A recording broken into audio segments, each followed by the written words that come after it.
Hello friends, I am Anuradha Agarwal. आज मैं आपको model test paper Sanjeev passbook का मॉडल टेस्ट पेपर नंबर 8 पढ़ाने जा रही हूँ, जहाँ पर इंग्लिश का मॉडल टेस्ट पेपर है ये। यहाँ पर मैं सबसे पहले आपको ऑब्जेक्टिव क्वेश्चन बताने जा रही हूँ। यहाँ पर आप देखिए, ऑब्जेक्टिव क्वेश्चंस में सबसे पहले हमारे पास जो है वो है which one choose the correct type options. तो यहाँ पर देखिए, his mother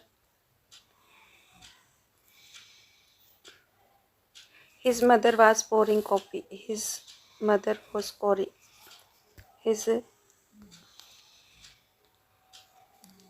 His mother was pouring coffee. Everyone. तो जो उसकी माँ है वो कॉफ़ी को डाल रही है फॉर एवरीवन। किसके लिए डाल रही है? सब के लिए। तो के लिए का सेंस आपको फॉर ही देगा यहाँ पर। ऑफ नहीं दे सकता, ऑफ फ्रॉम नहीं दे सकता, ऑफ नहीं दे सकता। ऑफ का मतलब का, फ्रॉम का मतलब से, और ऑफ अलग होने के भाव में है। Which is the boy wanted an ice. Where is the boy, sorry, where is the boy wanted the ice. तो वांटेड क्या है? वर्ब, और वर्ब से पहले हमारे पास क्या सब बैठ सकता है? सब्जेक्ट। और सब्जेक्ट के रूप में आप देखते हो वोट नहीं हो सकता, बीच वाई नहीं हो सकता, और सब्जेक्ट के रूप में बैठने का अधिकार हमारे पास हु को है। किसको है? हु को है। इतनी बात अगर आपको याद है तो आप आसानी से क्वेश्चन पेपर को सोल्व कर सकते हो। 2 नंबर अब आपके हो जाएंगे। इसके साथ ही अब आप देखिए कि जब भी हु को हम भरते हैं, जब भी हु ऑप्शन को हम टिक करते हैं, तो आपको सबसे पहले यही ध्यान रखना है,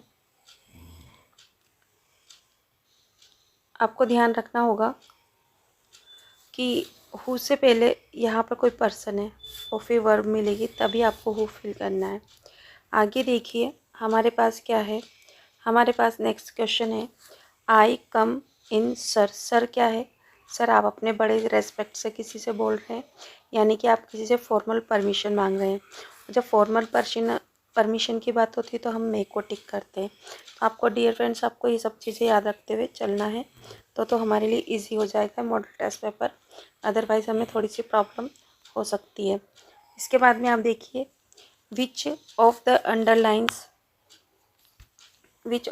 underlines letters of the following words have a different sound। एक ऐसा वर्ड्स देखिए आप यहाँ नीचे, पुट, ऊ की आवाज़ दे रहा है, ये यू की आवाज़, साउंड यू पर देखना है आपको, ऊ की आवाज़। कट आपको अ का साउंड दे रहा है, बट में यू अ का साउंड दे रहा है, बट शट में भी अ का साउंड दे रहा है। पर आप देख रहे हो कि तो सबसे अलग हमारा क्या हो गया? पुट। क्या हो गया? पुट। इसी तरह से अब आगे देख रहे हैं कि हमारा जो क्वेश्चन नंबर 5 पर अब हम पहुंच चुके हैं। क्वेश्चन नंबर 5 हमसे क्या कह रहा है? Which of these is not related to indoor game. बताइए, यहाँ पर जो नीचे लिखा हुआ है, जैसे कैरम लिखा हुआ है, स्नेक लिखा हुआ है, लेडर है ना, लूडो है, ये सब तो हम घर के अंदर बैठकर खेल सकते हैं, बट फुटबॉल हमें बाहर ओपन स्पेस में खेलना होता है। तो ये इंडोर गेम से रिलेटेड जो नहीं, वो हमारा क्या है? फुटबॉल। क्या है? फुटबॉल। तो हमारा आंसर फुटबॉल हुआ। नीचे चलते हैं हम। Ganga is a sacred river. Ganga, जो नदियों के नाम होते हैं, पवित्र नदियों के नाम है, उसके आगे आपको पता है द आर्टिकल हम लगाते हैं, तो द गंगा हो जाएगा। क्या हो जाएगा? द गंगा। यहाँ से चलते हैं हम क्वेश्चन नंबर 7 पे। The meaning of the word dense is. Dense का मतलब हमारे पास, डेंस मतलब होता है घना। क्या होता है? घना। तो घना के लिए हम क्या लिख सकते हैं? थिक। तो थिक हमारा आंसर हुआ। फिर अब हम चलते हैं क्वेश्चन नंबर, हम 8 पर पहुंच चुके हैं स्टूडेंट्स। क्वेश्चन नंबर 1 में देखो, Monday on his way back from work Bipin Chaudhary would drop at Kalicharan's in New Market to buy crime stories, ghost stories, thrillers, and to buy at least at a time to last through the, जो भी है।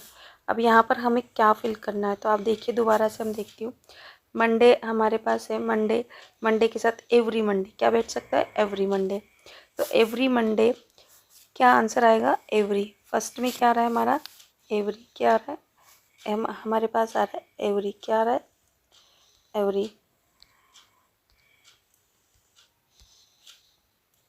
तो यहाँ पर मैं लिख दूँ every, first में क्या है हमारे पास एवरी, है ना। Every Monday on his way back from work Vipin Chaudhary would drop it at Kalicharan's new market to buy, क्या खरीदते थे विपिन बाबू, बुक्स खरीदते थे, क्या खरीदते थे। तो 9 में हमारे पास आ जाएगा सेकंड में बुक। जो बुक्स खरीदते थे वो किसकी होती थी, crime, ghost story, crime, ghost story and thrillers. He had to buy at least 5, कम से कम कितना खरीदते थे वो एक बार में 5, कितना खरीदते थे 5, 10 में हमारा आंसर होगा 5। To last him through the, कहाँ तक चलती थी, थ्रू द वीक, पूरे सप्ताह तक वो चलती थी। तो इस तरह से हमने ये क्वेश्चन नंबर जो वो हमारा 8 मार्क्स का था वो भी हमने कंप्लीट कर लिया। अब हम आगे चल रहे हैं प्लूरल पे। तो हमारे पास में फ्रेज है, तो फ्रेज का प्लूरल क्या होगा, फ्रेजेस। और इंसेक्ट का प्लूरल हमारे पास क्या होगा, इंसेक्ट्स, क्या होगा इंसेक्ट। डियर स्टूडेंट, ये तो छोटे छोटे तो वर्ड्स आपको वैसे ही आते हैं,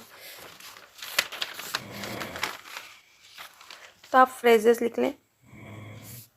फ्रेजेस देखिए, फ्रेजेस में सिर्फ ऐसे ऐड करना है फ्रेजेस और insects.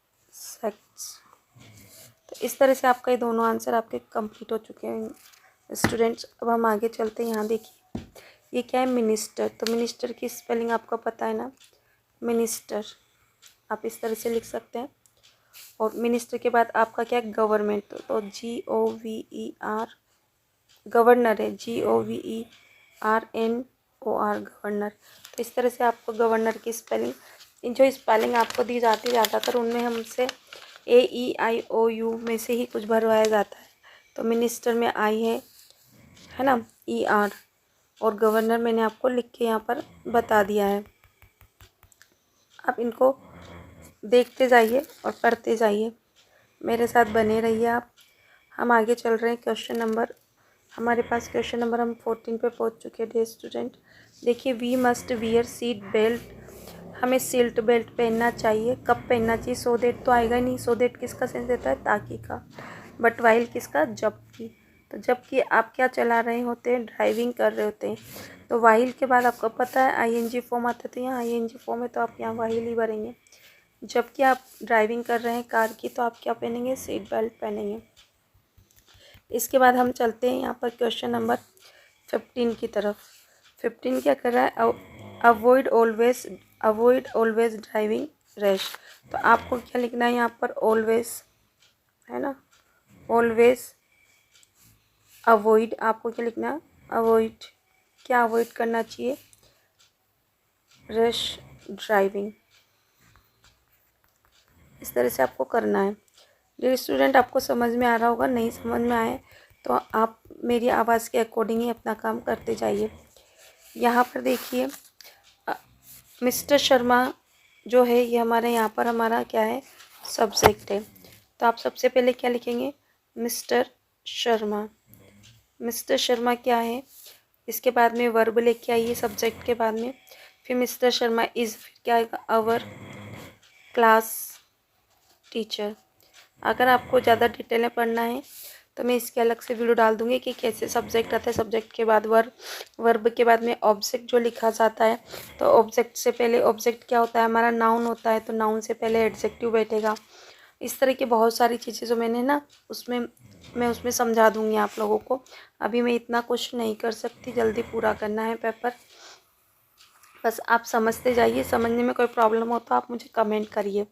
Fill in the blanks with the help of bracket, है ना। तो डू नॉट वाइल ड्राइविंग, तो क्या नहीं करना चाहिए, ड्रिंक नहीं करना चाहिए आपको, शराब नहीं पीनी चाहिए जब ड्राइविंग करना हो। ऑलवेज स्पीड लिमिट, तो आपको क्या करना चाहिए, ऑलवेज फॉलो स्पीड लिमिट। आपको स्पीड लिमिट की जो भी बना रखा है गवर्नमेंट ने नियम, उसको आपको फॉलो करना होता है। तो आपको इसी तरह से क्वेश्चन करते जाना है और आगे बढ़ते जाना है। हमारे सारे आंसर्स बिल्कुल सही हैं। अगर आपको कोई डाउट और किसी आंसर को आपको ऐसा लगता है गलत है तो आप मुझे कमेंट करिए और मुझे बताइए, मैं उसे ठीक कर लूँगी। अब हम यहाँ पर पैसेज पर पहुँच चुके हैं स्टूडेंट्स। पैसेज में आपको देखना है once having granted this question remain why Everest because it is highest। एक बार जब एक क्वेश्चन आता है कि बताइए, क्वेश्चन हमेशा बना रहता है कि वाई एवरेस्ट ही हम क्यों चढ़ते हैं, बिकॉज इट इज़ हाईएस्ट क्योंकि सबसे ऊंचा है, माइटेस्ट सर्वाधिक शक्तिशाली है, एंड डिफाइड, ये डिफाइंड नहीं है, डिफाइड होता है मैनी प्रीवियस अटेम्प्ट, जिसने पूरा पहले के बहुत सारे आक्रमणों को ध्वस्त कर दिया है, मतलब असफल कर दिया है। It take the last tons of one's energy, और ये किसी की भी एनर्जी की अंतिम औस बूंद अंश तक भी ले लेता है, इतना कठिन होता है एवरेस्ट चढ़ना। It is a brutal struggle, और ये एक बहुत ही संघर्षमय है ना, बहुत ही खतरों से भरा हुआ स्ट्रगल होता है विद किसके साथ में, रॉक एंड आइस के साथ में। वंस टेकन अप, जब एक बार इसे शुरू कर दिया जाता है, it can not be given up half even when one's life is at stake. At stake का मतलब था दांव पर लगी होना, और इसे हाफ वे में, आधे रास्ते में गिवन अप, छोड़ा नहीं जा सकता जबकि आपका जीवन दांव पे लगा हो, किसी का जीवन। The passage back is as difficult as the passage onwards, और आगे का रास्ता उतना ही खतरनाक होता है जितना कि पीछे जाना। एंड देन और तब वेन द समिट इस क्लाइम, जब समिट इस चढ़ाई शिखर पर पहुंच जाया जाता है, देयर इज़ द एक्सिलरेशन, तो वहाँ पर एक आह्लाद होता है, खुशी होती है। The Joy of having done something, कुछ कर लेने का कि जो खुशी होती है वो बहुत ज़्यादा होती है। The sense of battle fort, और वो ही आनंद मिलता है जो युद्ध में विजय का होता है। एंड वॉन, और जीतने पर there is a feeling of victory and the happiness, और यहाँ पर एक विजय की और खुशी की एक फीलिंग्स, भावनाएं होती है, भाव होता है। ग्लिम्सिंग मतलब झलक, जब हम एक पीक की इन द डिस्टेंस, दूर से कोई झलक ले लेते हैं चोटी की। I get transported to another words, और ऐसा लगता है कि दूसरे ही संसार में चले भेज दिए गए हैं आप। I experience a change within myself, और मैं अपने अंदर एक परिवर्तन महसूस करता हूँ। Which can only be called mysticals, जो कि जिसे हम आध्यात्मिक कह सकते हैं। बट इट्स ब्यूटी, पर इसकी जो सुंदरता है, अलोफनेस अकेलापन है, माइट शक्ति, रगनेस कठोरपन, एंड द डिफ़िकल्टीज, और कठिनाई एनकाउंटर्स, और जो सामना होता है ऑन द वे, रास्ते पर का जो सामना होता है, वो सब क्या होता है। By its beauty, aloofness, might and ruggedness and the difficulties and countered on the way, जो कुछ रास्ते में आपने इसकी कठोरता, इसकी शक्ति, अकेलेपन को और कठिनाइयों को जो आपने सामना किया। The peak drew me to it, और ये जो पहाड़, ये जो अपने इस चोटी ने मुझे अपनी ओर आकर्षित किया, खींचा है। एज एवरेस्ट डिड, जैसा कि एवरेस्ट ने मेरे साथ किया, जैसा कि एवरेस्ट ने किया है। इट इज़ द चैलेंज, ये एक चुनौती है। That is difficult to resist, और जब जिससे अपने को रोकना कठिन है। यहाँ देखिए, which mountain top is highest, कौन सा माउंटेन, उस माउंटेन का नाम देना है। तो माउंटेन का नाम आपको पता है, हमारे पास एक, देखिए यहाँ पर एवरेस्ट, क्या आया है, एवरेस्ट। मैं यहाँ पर आपका आंसर बता देती हूँ आपको, ये देखिए यहाँ पर आंसर करके बता देती हूँ आपको। ये रहा हमारा आंसर, एवरेस्ट, दिख रहा है ना। तो अब आपको यही आंसर आपको क्या करना है, यहाँ नीचे लिख देना है। क्या करना है, नीचे लिखना है विच, है ना। तो यहाँ पर एवरेस्ट लिखना है आपको। क्या करना है, एवरेस्ट। मैं लिखकर बता देती हूँ, बोल देती हूँ मैं। Everest is the highest mountain top. ठीक है, आपको इस तरह से आंसर जमाना है। With what is it a brutal struggle, क्या किसके साथ को बहुत ज़्यादा कठोर आपने ब्रूटल कठोर संघर्ष किया है। विद वॉट, किस लिए, किसके लिए आपने एक कठोर संघर्ष किया है। तो आपको पता है किसके साथ हमने एक कठोर संघर्ष, यहाँ पर जो हमारा माउंटेनियर था उसने किसके साथ किया। तो आप यहाँ देखिए, ये रहा आपका आंसर। मैं आपको यहाँ पर ये एरो बना के, it is a brutal struggle with, यहाँ से लिखना है हमें, it is a brutal struggle with rock and ice. अब इसको क्वेश्चन को हमें जमाना है, तो हम नीचे आते हैं वापस से, यहाँ से देखते हैं, यहाँ से लिखना है आपको, it is a brutal struggle with ice and rocks, जो मैंने वहाँ पर आपको सर्किल करके बता दिया था। फाइंड द अपोजिट, अब हम यहाँ पर आ रहे हैं, find the opposite of the following words from the given passage. Lowest का अपोजिट क्या होगा आपका, हाईएस्ट, और अगलीनेस का अपोजिट क्या होगा आपको, ब्यूटी। मैं यहाँ लिख देती हूँ हाईएस्ट, है ना, और यहाँ पर हमारा आ जाएगा ब्यूटी। देखो फ्रेंड्स, एक चीज़ और मैं यहाँ पर आपको बता देना चाहती हूँ कि जो भी आप अपोजिट्स वगैरह जो भी आप लिखेंगे वो आपके कहाँ होने चाहिए, यहीं आंसर शीट में होना चाहिए। तो मैं आंसर शीट में आपको यहाँ पर टिक करके बताती हूँ कि कहाँ पर आपका ये आंसर आ रहा है। तो आप आंसर पे देखिए, यहाँ से हमारा सबसे पहले लोवेस्ट का देखते हैं हम। लोवेस्ट का हमारे पास हाईएस्ट, ये रहा लोवेस्ट का हाईएस्ट, आपका आंसर ये रहा हाईएस्ट, दिख रहा है ना। और हमारा जो सेकंड था अगलीनेस, अगलीनेस का आंसर भी मैं आपको यहाँ पर ही बता देती हूँ। देखिए यहाँ पर अगलीनेस का आंसर है हमारा भी ब्यूटी आया था।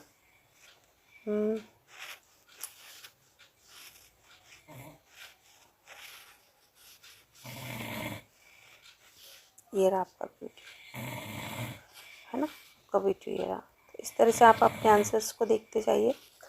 इसके बाद में हम पूछते हैं यहाँ पर, देखिए, When does a mountaineer have a feelings of victory and happiness? Mountaineers को हैप्पीनेस की फीलिंग्स कब आती है? तो यहाँ पर भी आप आंसर देखिए,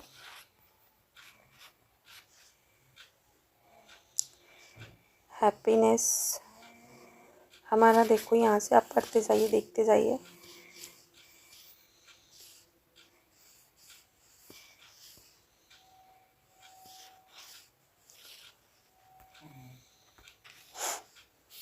When the, हमारा हैप्पीनेस की भावना कब आती है?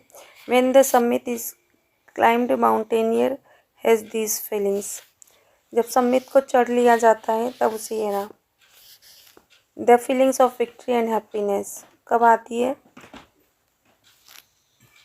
यहाँ से देखिए आप, हम इसको रीड करते एक बार चलते, many previous attempt passage feelings done something, ये रहा आपका आंसर, ये रहा, when the summit is climbed there is a feeling of victory and of happiness. तो यहाँ से आपको आंसर उठा लेना है। इसके बाद में आपको चलना है आगे, और अब क्वेश्चन पे पूछते हैं हम, when does the narrator get transported to another words. जो हमारा नरेटर है, कब उसे ऐसा लगता है कि वो दूसरे ही संसार में ले जाया गया है? तो यहाँ पर हम इसके लिए आंसर देखो,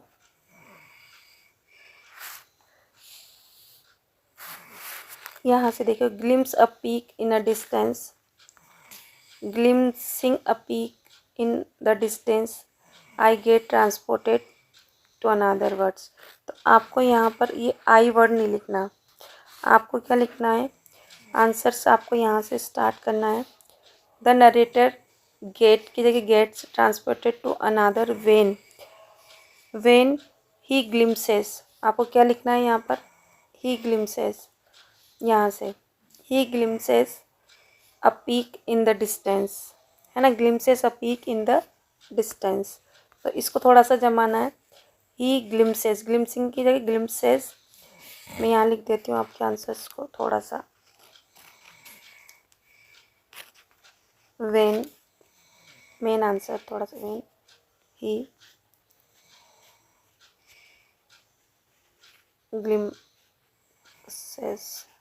थोड़ा सा वहाँ से देख लेना, ग्लिम्सेस अ पीक, उस पीक को देख लेता है कहाँ से, इन द डिस्टेंस। ठीक डियर स्टूडेंट, तो आपने देखो हम लोगों ने ये भी इजीली कर लिया।